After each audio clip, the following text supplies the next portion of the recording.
80% po ng polusyon sa hangin mula raw sa mga sasakyan. Kaya naman po ang DNR at MMDA pinaigting ang pagsusulong ng Car Free Day. Nakatutok si Victoria Tulan. Imbis na magmaneho, minabuti nilang magbisikleta. Maganda na sa kalusugan, makakatulong pa sa pagbawas ng polusyon. Hinikayat ng mga nakiisa sa Clean Air Program ang lahat na sumama sa Car Free Day. Lalo't 80% raw ng polusyon sa hangin galing sa mga sasakyan. Isinulong din ang paggamit ng e-vehicles.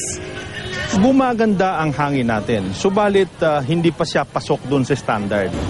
Para palawigin ang kampanya, nag-motorcade pa sila sa EDSA, kasama ang mga siklista. Medyo magkakaedad na rin, konting exercise. Tsaka exercise kasi nung heart. What if we have a day of EDSA free na, na walang sasakyan? We had a discussion kung pwede sa EDSA nga, but it is a lot of preparation. Maaari raw makuha sa maruming hangin ang mga sakit gaya ng lung cancer at sakit sa atay. Ang ilang MMDA constable nga raw, nagkapulmonya. Kaya ang MMDA doble kayod sa mga proyektong makababawas ng polusyon, gaya ng paglalagay ng vertical garden sa EDSA.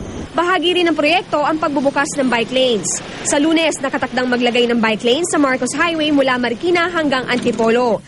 Sa Martes, bubuksan naman ang bike lane sa Commonwealth Avenue, Quezon City. Victoria Tulad, Nakatutok, 24 Oras.